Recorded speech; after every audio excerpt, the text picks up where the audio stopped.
The kitchen, with its sunlit tiles and aroma of stew simmering, felt far less inviting than it used to. I could feel the weight of Mark's stare as he scanned the room, looking for something to criticize. "You've made the same stew again, Anna?" Mark remarked, a hint of disdain in his voice. "It's your favorite, Mark. I thought—" "You thought wrong, like always." He cut me off, his voice rising. "Every day it's the same thing. I come home after a long day, hoping for something different, something better. But all I get is this monotony." I bit back a retort, looking down to hide the hurt in my eyes. "And what have you done all day, Anna?" He prodded further. "Sitting around, chatting with your friends on the phone, I bet. You're just a sponger, Anna."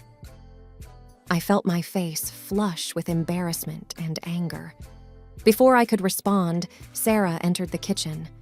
The hope I harbored, that she'd be my ally in these moments, quickly vanished when she spoke. "Honestly, Mom, why don't you try something new for a change? Or better yet, why don't you do something useful for once?" she snapped, grabbing an apple from the fruit bowl and taking a bite with an exaggerated crunch. I tried to remain calm, holding back tears. I thought making something familiar would be comforting. "I'm sorry if it wasn't to your liking." Sarah scoffed, looking eerily similar to her father in that moment. "It's not about the food, Mom. It's about how you just exist in this house, like a piece of furniture." Feeling cornered and overwhelmed, I mustered up the little dignity I had left. "I've always done my best for this family. Maybe one day you'll see that." Mark chuckled darkly. "Oh, Anna, always playing the victim. You know, maybe if you had a father growing up, you'd know how to be a better wife and mother." I gasped, shocked at his cruel words. The sting of his remark hit deep, reminding me of the father-shaped void in my life. Sarah, echoing her father's sentiment, added, "Maybe then you'd be less of a burden." Feeling the weight of their combined disdain, I took a deep breath. "I'll be in my room. Dinner's ready whenever you want it," I said quietly, leaving the kitchen and praying for the strength to endure another day in this crumbling facade of a family.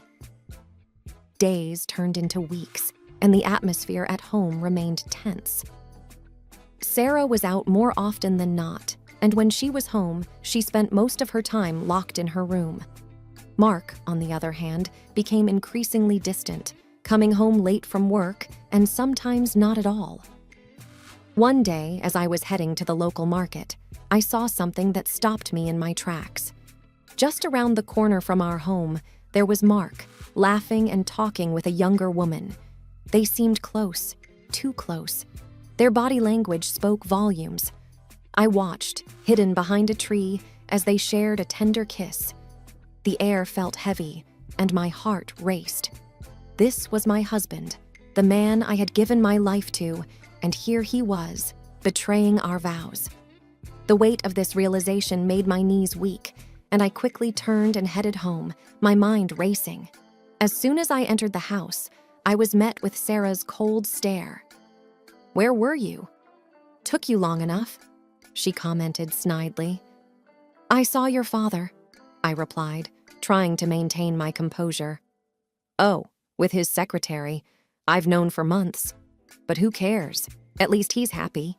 She shrugged, revealing her knowledge of the affair with such nonchalance that it felt like another blow. I felt numb.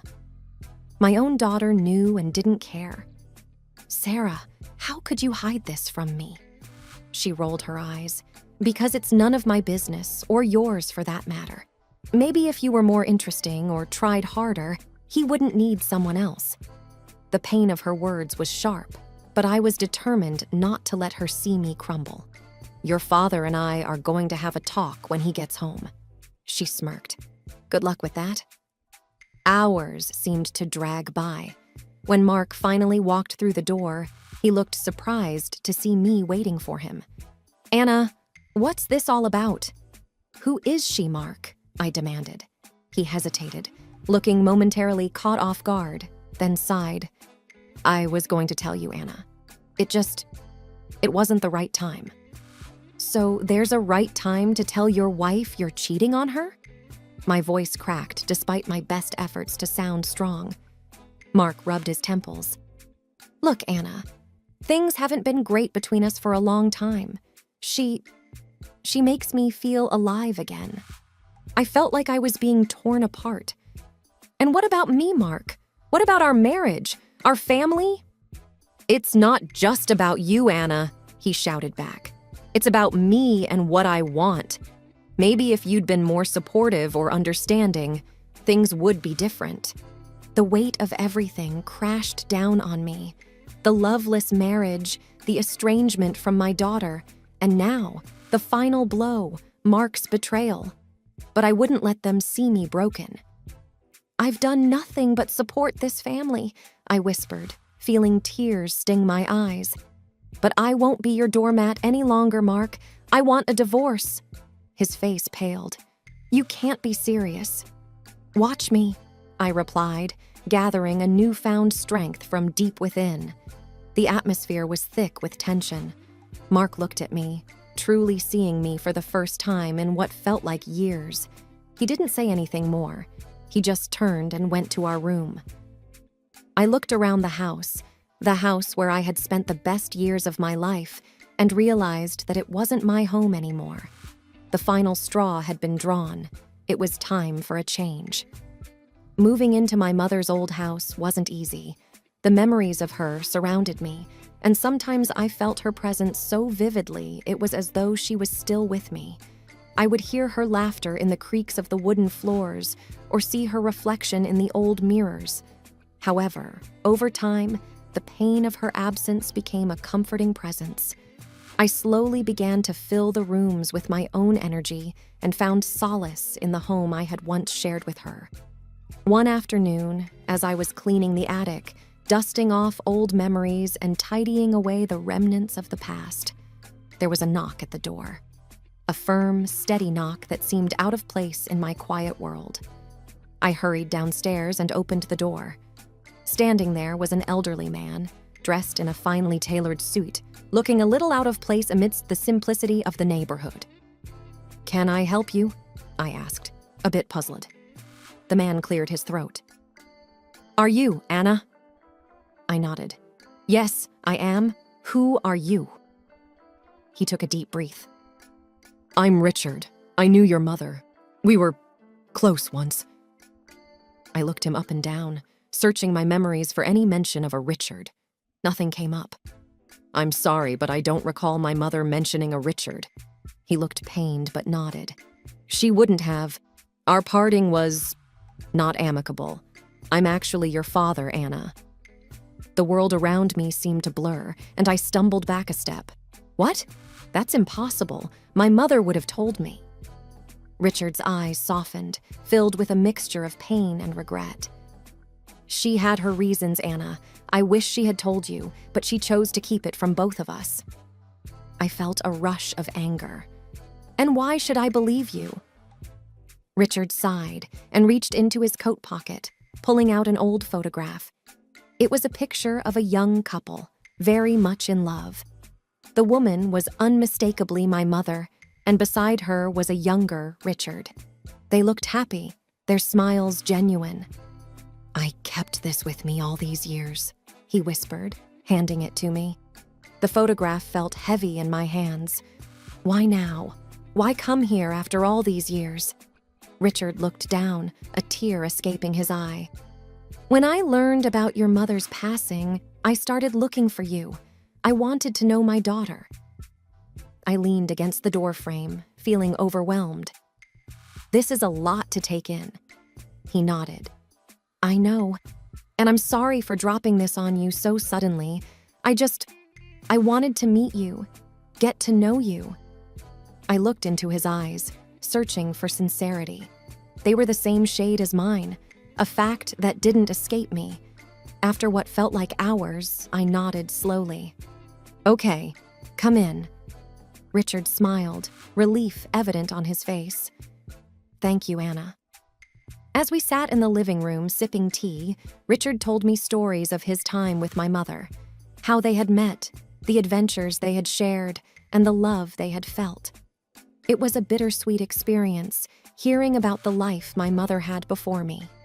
But with every word, the reality of Richard's claims solidified. By the end of the evening, as the sun set, casting a golden hue over the room, I felt a connection with Richard. He was a part of my history, a missing piece in the puzzle of my life. As he left, Richard turned to me, his eyes filled with hope. "Can we meet again?" I nodded. "Yes, I think we can." The door closed behind him, but a new chapter in my life had just begun. The days that followed were a whirlwind of emotions. I'd wake up in the mornings, sometimes thinking it was all a dream. The father I'd never known was now suddenly a part of my life, and each day brought new revelations. Richard would visit often, sharing tales of his family, of the world he came from, a world of affluence and privilege. I learned that he was a successful businessman, having built a vast empire over the years.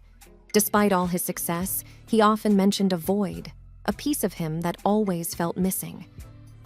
One day, as we sat on the porch sipping on lemonade, Richard turned to me, a contemplative look in his eyes. "Anna," he began, "there's something I've been thinking about.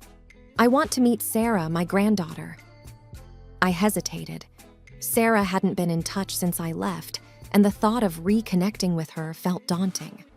"Richard, I don't know. She's changed, and our relationship is strained." He placed a reassuring hand on mine. "I understand, but I want to at least try, for both of us." I took a deep breath. "Okay, but we should plan it out. It won't be easy." Richard's eyes twinkled with mischief. "How about a little act? I've got an idea." Intrigued, I leaned in closer as he whispered his plan. The next day, Richard showed up at my doorstep in a battered old truck, wearing a shabby suit that looked like it had seen better days. I tried to stifle a giggle as he struck a pose. "Well, what do you think? Convincing?" I laughed. "Very. But what's with the truck?" He grinned. "Part of the plan. I thought it would be fun to show up as a poor, old truck driver, finally reuniting with his long-lost daughter." I nodded in agreement. "It's perfect. Let's do this." We drove to my old home, the place I had shared with Mark and Sarah. As we pulled up, I could see Sarah through the window, lounging on the couch. My heart raced. Richard gave my hand a reassuring squeeze. "You ready?" he asked. Taking a deep breath, I nodded, as I'll ever be. We walked up to the door, and I knocked. It swung open to reveal a surprised Sarah. "Mom, what are you doing here?" she asked, her eyes darting to Richard. I took a deep breath. "Sarah, this is Richard. He's my father, your grandfather." She looked him up and down, skepticism clear on her face. "Really? What's with the getup?" Richard chuckled. "Ah, young one. I wanted to see my family, and this old truck is all I've got." Sarah scoffed. "Typical. Well, if you were rich, maybe I'd consider calling you Grandpa." I felt a sting at her words, but Richard just smiled, playing along. "Oh, I wish I had more to offer, but all I have is love and some old stories." Mark then appeared, his gaze shifting between me and Richard. "What's this about?" he grumbled. Before I could reply, Richard stepped forward, extending a hand. "Hello, son-in-law. I'm Anna's father. Just thought I'd come by and see the family." Mark looked at the outstretched hand with disdain. "We don't need more freeloaders." I felt anger rising, but Richard gave me a calming look. "It's all right, Anna. We tried." Sarah, seeing an opportunity, smirked. "Yeah, Mom. Why don't you two go back to where you came from?" Tears welled up in my eyes. "All right, Sarah, we'll leave." As we walked away, Richard whispered, "Don't worry, it's all part of the plan." Weeks after moving into the mansion with Richard, the doors of the grand home swung open to Mark and Sarah, who seemingly showed up out of the blue. The transformation of the mansion's interior was astonishing. Lavish furnishings, pristine marble floors, and artwork that told stories of eras gone by. But the most significant change was in me. The once broken, downtrodden Anna had been replaced by a woman of grace and confidence. Sarah was the first to speak, her voice quivering with a mix of awe and desperation. "Mom, look at this place! Think of what you can do for me now, for my future!" Mark, ever the manipulator, tried a softer approach. "Anna," he said, placing a hand on my arm. I recoiled instantly. "For old times' sake and for Sarah, can't we just put everything behind us?" I looked into the eyes of the man I once loved, searching for a hint of sincerity. Instead, all I saw was greed. "Mark, your words might have swayed me once, but not anymore." Sarah, however, wasn't ready to give up. "All these years, you were just a burden, living off Dad. Now that you have this," she waved around, "you owe us, especially me." Mark chimed in, attempting to pacify the situation. "Sarah, let's not—" But she cut him off, her voice rising with every word. "No, Dad, she's been freeloading all her life. Now she needs to pay it back." My heart ached seeing the venom in my daughter's eyes, the daughter I raised with love and care. "Sarah, I always wanted the best for you, but this isn't the way." Richard, witnessing the entire scene, stepped forward, his presence commanding attention. "Anna is my daughter, and this is her home now. She owes nothing to anyone." Mark, sensing he was fighting a losing battle, tried to save face. "Anna, think about it. For Sarah's sake, we can start over." Sarah scoffed. "Start over? I just want what's owed to me." I took a deep breath. "This mansion, this wealth, it's not a ticket for redemption, Mark. And Sarah, it's not a bank for your entitlement. You both made choices, and now you'll have to live with them." Mark nodded, the weight of defeat evident in his posture. Sarah, on the other hand, was seething. "This isn't over, Mom," she hissed, storming out of the mansion with Mark trailing behind. And as the grand doors closed behind them, I realized that even amidst all this luxury, the most valuable thing I had gained was the strength to stand up for myself. The nights after Mark and Sarah's visit were restless ones. Despite the soft, plush bed and the quiet stillness of the mansion, my mind kept revisiting our confrontation. The hurtful words, the raw emotions, everything played on a loop. It was on one such night that Richard knocked gently on my door. "Anna," he began hesitantly, "there's something I've been meaning to share." I sat up, sensing the gravity of the conversation ahead. "Go on," I murmured, signaling for him to sit beside me. Richard took a deep breath. "When your mother told me about you, she didn't just reveal your existence. She told me about Mark and how he treated you." I looked at him, a little taken aback. "Why didn't you say something before?" He sighed. "I wanted to, but your mother made me promise not to intervene. She believed that you needed to find your own path, your own strength." A wave of memories flooded over me.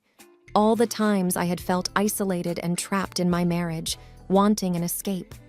I whispered, "It was so hard, Dad." Richard placed a comforting hand over mine. "I know, Anna, and it hurt me every day to stay away, knowing what you were going through." The room grew silent for a few moments, filled only with the weight of our shared pain. It was Richard who broke the silence. "Your mother told me something else, too." I turned to look at him, curious. "What?" "About Sarah, how she was growing distant from you, taking after Mark." My eyes welled up at the mention of my daughter. She used to be my little girl, always clinging to me. I don't know when and how it all changed. Richard sighed deeply. "Anna, children sometimes get influenced by the environment they grow up in, but you tried your best. You can't blame yourself for how Sarah turned out." "But she's my daughter," I whispered, tears streaming down my face. "And she still is." Richard said firmly, wiping away my tears. But sometimes, Anna, we have to let our children make their own mistakes, learn their own lessons. The conversation with Richard was an eye-opener. It wasn't just about Sarah, but about me. For years, I'd believed that my self-worth was tied to my relationship with Mark and Sarah. That night, with Richard's words echoing in my ears, I realized that my journey, my story, was about finding my own self-worth. The sun was bright, casting a warm, golden hue over everything. I woke up feeling lighter, like a weight had been lifted. Today was special. I was reopening the community center in my town, turning it into a haven for people who needed guidance and support. Richard was already there when I arrived, overseeing the last-minute preparations. "Anna," he greeted, extending a hand. "You look radiant today." I smiled. "Thank you, Richard. Today feels right, doesn't it?" He nodded, looking around the bustling hall. A fresh start for many. "The community needs this," I replied. "A place of hope." As we cut the ribbon and welcomed the first batch of visitors, the sense of fulfillment was overwhelming. Youngsters seeking guidance, women looking for a fresh start after facing personal challenges, and even elderly folks seeking companionship. The community center was soon buzzing with activity. Richard, seeing my contented expression, whispered, "Proud of you, Anna." As days turned into weeks, the center became the heart of the community. Richard hosted personal development sessions, and I organized workshops, sharing my story, hoping it would inspire others to find their strength.